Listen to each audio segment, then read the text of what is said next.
And then now you as the spokesperson are essentially, some have said, you've become the attack dog for the administration.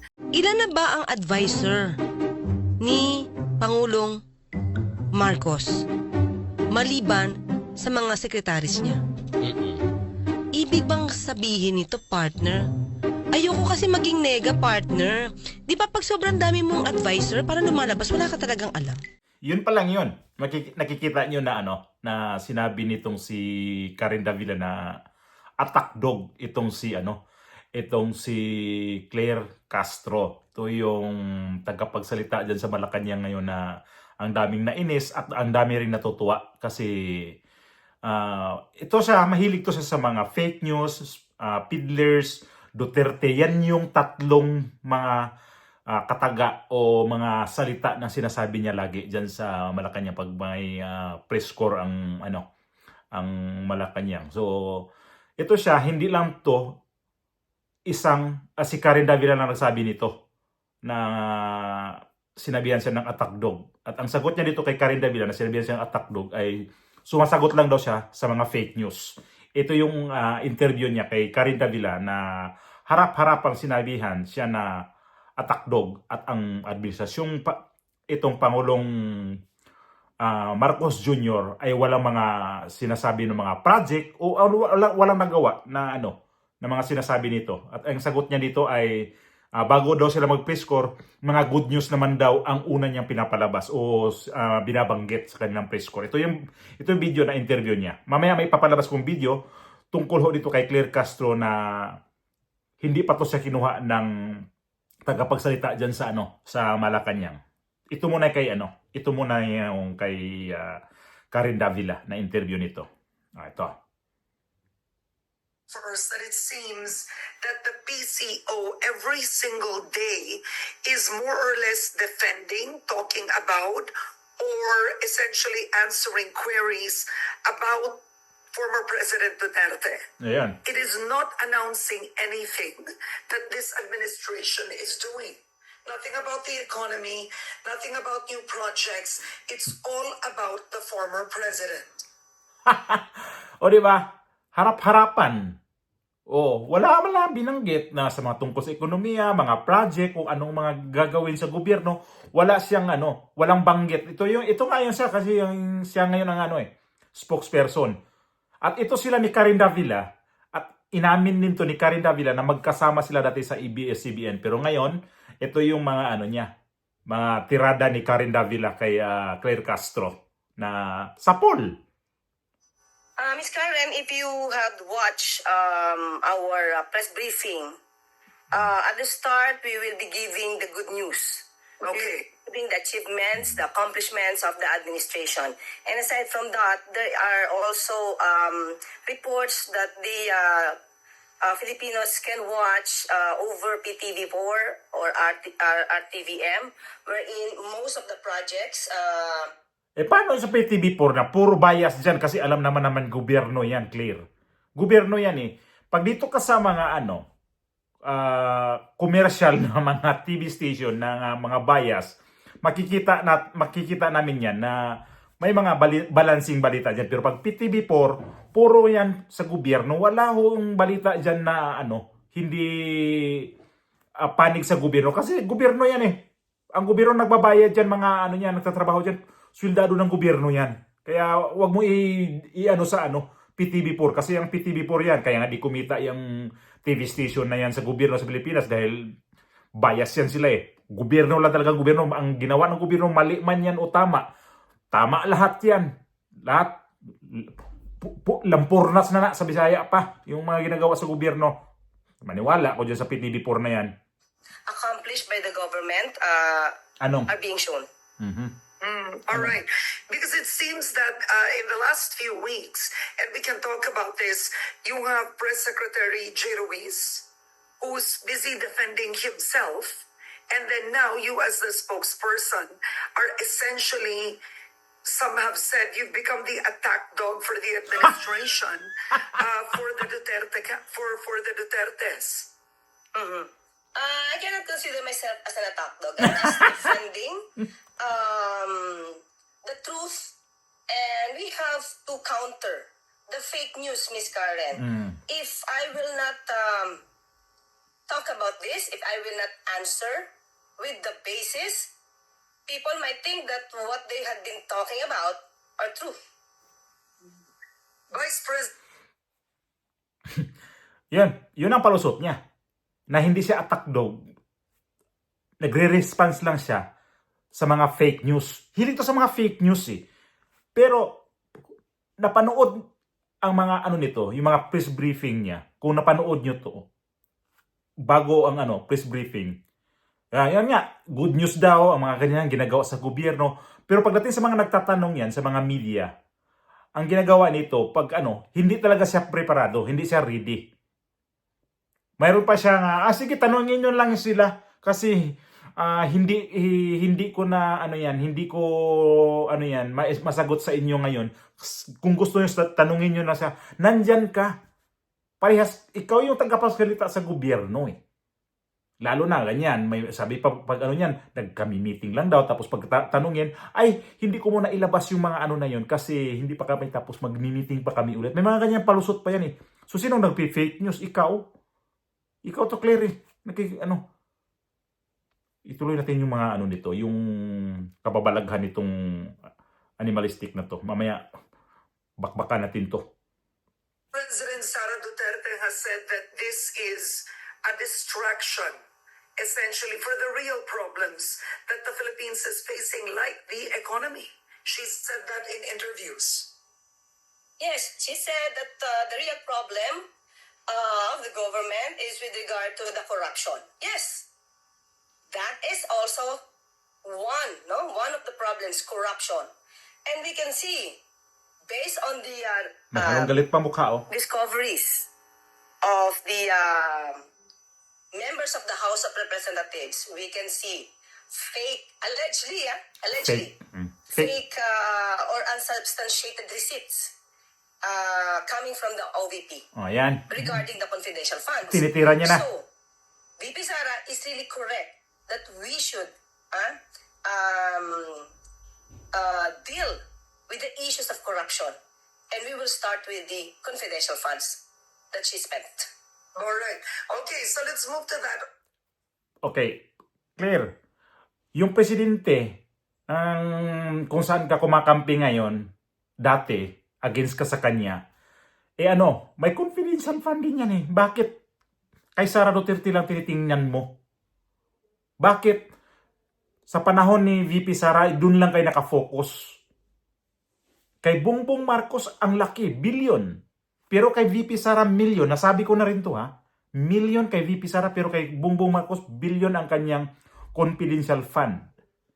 Pero hindi nyo nakikita yon. Saan ginastos yon? Kung transparent lang ang gusto ninyo. Kuha lang tayo ng konti nito na gawin natin react. Tapos mamaya mayroon akong video papakita sa inyo.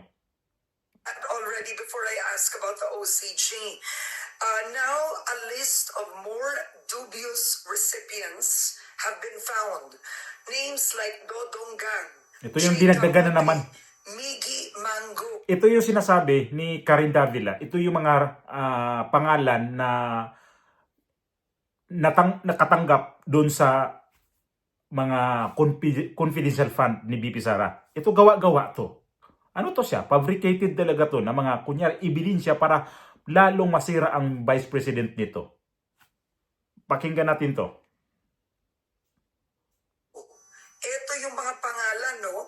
Mga prutas, mga pagkain, ang Tuwang-tuwa siya, pangalan ng mga recipients of these supposed confidential funds.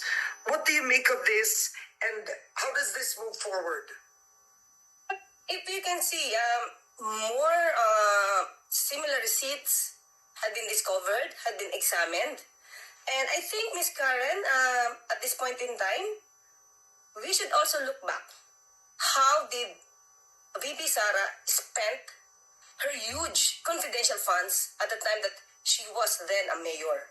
She received at least 60 million for 4 years during the... ito, binalikan niya kung paano paano daw ginastos din ang napakalaking confidential fund na 460 million during the time na mayor pa si VP Sara sa Davao City. Binalikan nila yung confidential fund doon sa Davao City. Hindi yung vice presidente pa. Ito, talaga, attack na talaga to sa mga Duterte. Imagine, mayor ka pa, tapos inano na nila. Si Bongbong Marcos nga, billion na nga to na confidential fund. During her time. So how did she spend for that? She revealed during one of the Senate hearings that she spent it for libreng sakay, libreng meals. Hindi naman yun sa sinabi nito siguro yung sa yon sa OVP na yon libreng sakay yung magnegosyo taday yung mabanggitin niya to dito. Magnegosyo taday. Ayun. But those projects were not supposed to be the projects were in confidential funds, so should be spent with. So maybe she should. She is into this kind of transactions. She maybe did not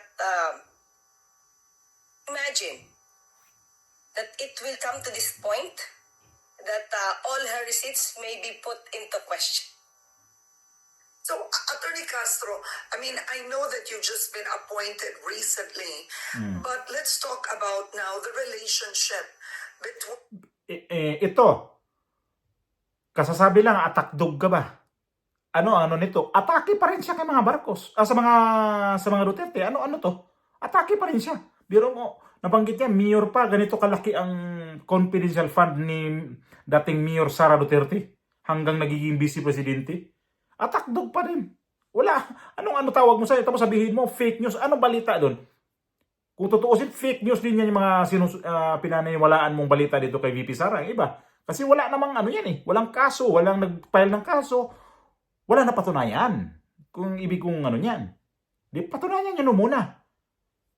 Ikaw isa ka rin sa fake news between Marcos and the Dutertes. Some critics have said it's now existential in nature, right? And although Duterte being in the ICC is hailed by the international community and also by human rights activists, you also have some who have said that the president didn't do this out of moral principle or following really the law, because he has always said that the Philippines will not cooperate with the ICC, that the ICC is out of our jurisdiction. But Iba yung mukha niya. he's been Inis siya criticized na as parang- doing this for political expediency and convenience. Dahil kailangan niyang gawin, makakatulong sa kanya, ginawa niya. What do you mean makakatulong sa kanya? Well, taking Duterte out of the country. So how could it help the president? Baliktad na. Siya na nagtatanong. Because the former president is known to be such... Siya na nagtatanong tuloy. Siya tinanong. Siya pa babalik. Ganyan yung ugali ni Claire Castro. Pag tanungin siya, pag hindi siya makasagot, siya pa babalikan niya magtanong yung nagtanong sa kanya. Parang, ano ba to? Ikaw in-interview, tapos ikaw ngayon mag-i-interview din. an overwhelming popular figure in the Philippines, and it said Yan that yung he itsura might niya. even help Di niya the masagot yan impeachment trial Nag-isip. of Vice President Sara Duterte. I don't think Mm. the president is contemplating on that. He's not into that. He's not into impeachment. So I don't think this scenario involving the former president will help the president. I don't think so. Okay, but then you have the Office of the Solicitor General itself that recused itself. It filed a manifestation to recuse Hirap siya kay kay essentially Karen Davila. defending the Marcos administration regarding Duterte's arrest. And Solicitor General Guevara said that consistently it has maintained that the Philippines was not admissible and the ICC failed to timely exercise its jurisdiction with the Philippines on the Duterte case. So you have your own OSG that cannot even defend Marcos's actions. No, it's wrong. What he said, he will recuse himself because he believes, the OSG believes, and they argue that the ICC has no jurisdiction Yes. over the Philippines. But Yes. he never said that the administration has no obligation to comply with its commitment to the Interpol. He never mentioned about the Interpol. Yeah. That's the problem with some of the Duterte supporters. They are No. This is not the Duterte supporters. I'm actually Nagtalo. reading the manifestation. In other words, okay, Wag mo at the i- end of the day, with the technicalities, Ang hirap kasi ililihis niya eh. Duterte supporters. Anong ano dun?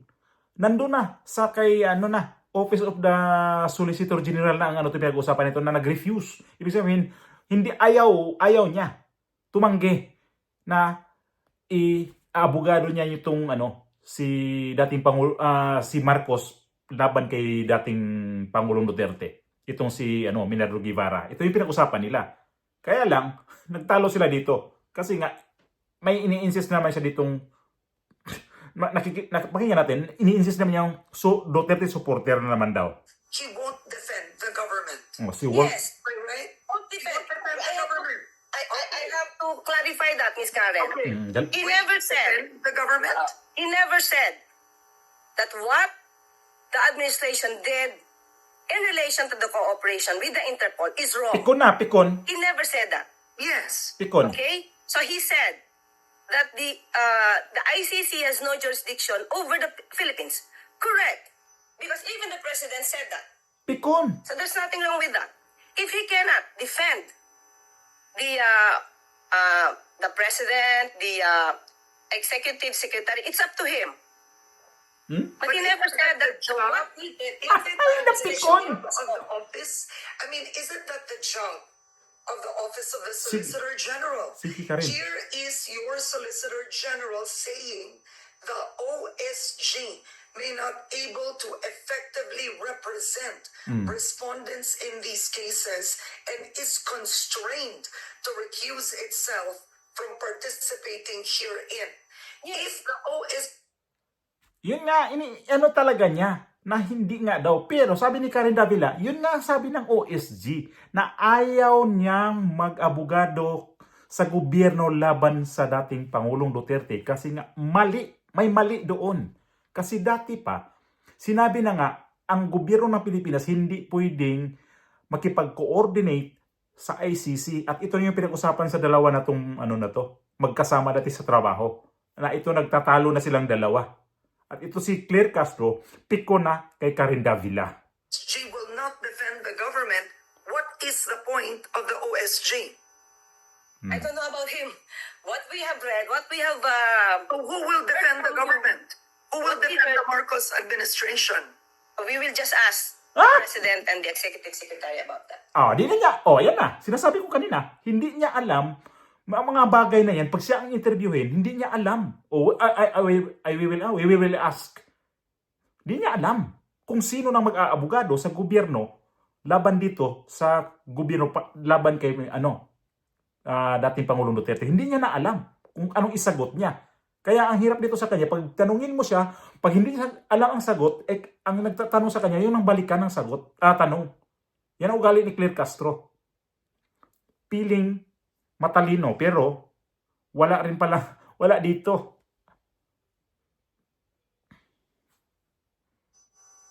But Tuloy mo, doesn't this weaken to some degree what the Marcos administration did, the actions of the administration?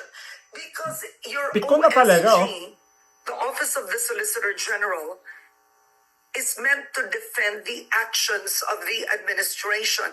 If it is saying, I cannot defend it. Okay, Ms. Karen, let's be clear about this. Okay. I am talking Galit na. not on behalf of the president because I already told your staff that I cannot answer this. But I am answering you based on my own point of view. Okay, sure. We have I have not received any reaction from the president regarding this. Pikon. I am expressing myself because of what you have read on the manifestation of the soldier. No, it will not weaken. It will not weaken anything about the action made by the administration in relation to the cooperation with the Interpol. If that is the stance of the Solgen that he could not effectively represent, then it's up to him. But definitely, he never said that the administration did something wrong when they cooperated with the Interpol. So let's be clear about that. All right. So I don't want to press you on it if you're saying that you're not, it's not within your purview to respond to that. But Ayaw sumagot. would you know of any information if the Office of the Solicitor General has at least spoken to the President and informed him about this manifestation? What we have known is that he will just accuse himself. That's it. If any of the reasons for doing so, he did not tell it to the President. So recuse himself, but not necessarily the Yes. office. Because he argued before that the ICC has no jurisdiction, and it's acceptable because even the president had said that, and that's it. So I believe the other camp should not make any insinuation on this that the Solgen is not backing up the government in relation to the cooperation with the Interpol. Backing up na nga eh. Nag-back up na nga eh. Back up na nga eh. Ayaw na nga eh. Yan yung... Ito nga. Anong mo, pagka gipit ka sa mga tanong, nagagalit ka pala. Napipikon ka kay Karen Davila. Samantala, sinabi ni Karen Davila na magkasama kayo dati sa ABS-CBN. Slide natin ng video. Yan, sinabi niya. Good morning to you. Yes, good morning, Karen. It's been a long time since 3 and 1 days. I know, and may I ask, may I add that Attorney Castro was our co-host in ABS-CBN from our show 3 in 1. At nakita natin, sinabi ngayon ni Karen Davila. Pero ngayon, nagtatalo ang dalawa. Napikon si Claire Castro kay Karen Davila. At ito si Claire Castro, ipakita ko sa inyo yung video dati na hindi pa to siya kinuha sa dating itong administrasyon na to ni Bongbong Marcos. Ito yung video niya na inano niya si Bongbong Marcos. Sinabihan niya ng mahina. Ito video, pakita ko sa inyo. Diba? Ang nakakataka part na ganito, ilan na ba ang advisor ni Pangulong Marcos maliban sa mga sekretaris niya? Ibig bang sabihin nito, partner? Ayoko kasi maging nega, partner. Di ba pag sobrang dami mong advisor, para lumalabas, wala ka talagang alam. Di ba? Ang dami mong advisor, tapos may secretary ka pa, tapos may UC ka pa, may ASI ka pa, and everything. Ano nga partner pa siya doon ha? Sino kayang partner niya doon? Nakita natin sa logo, may mga RMN eh. So nasa RMN Manila to siya na ano. Siguro may programa to sa RMN dati.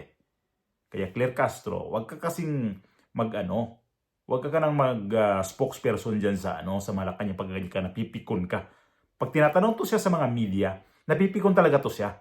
Lalo yung media sa ang pinakagusto ko magtanong diyan si Ivan Mayrina at saka itong si Eden Santos ng Net25. Ivan Mayrina sa GMA7, ang ganda magtanong, ang galing magtanong. So mayroon din siya nitong paglalagyan kay Ivan Mayrina. At itong si Eden Santos, doon siya na narimata siya nito kasi pag nagtanong talaga yung pang-asar talaga yung mga tanong niya. Ano na bang plano, may mga ganun pa yan siya. As in Tagalog. Kaya as in Tagalog yung pagkatanong. Kaya pikon na pikon to si Claire Castro. Hindi lang dito kay Karen Davila. So yun lang ang to kay Claire Castro. Pikon na pikon pag nagipit na siya, sina yung nagtatanong. Di niya alam isasagot eh. So spokesperson ka pa. At isa pa, wag ka masyadong attack dog kasi ka na eh. Pinapasweldo ka na taong bayan eh. Yung tinitira mong mga yung sobra ka sa... Ang dami ko nakikita dati ng mga spokesperson. Ito sila ni dati nakikita ko, ito sila ni... natatandaan ko pa itong si Bunye dati kay panahon kay dating Pangulong Gloria Macapagal Arroyo. Okay naman, nagiging spokesperson yun. Sino pa yung napanood ko dati sa spokesperson? Ito sila ni Panelo. Ito si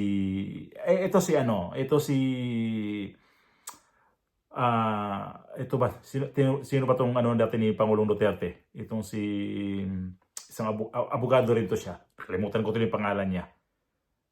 Harry Roque. Medyo may Claire Castro rin yan, no? Pero mas okay yan kay ni Claire Castro. Sino pa yung spokesperson dyan na nakikita ko? Itong si dati Ernesto, yung kay Pangulong Duterte din na isa pa.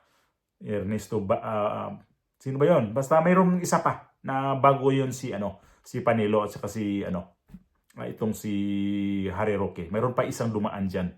Kaya ito si Claire Castro ang pinakamasama na nagiging spokesperson diyan sa Malacanang na napasama lalo ang presidente ng Pilipinas nito. Napahamak ba?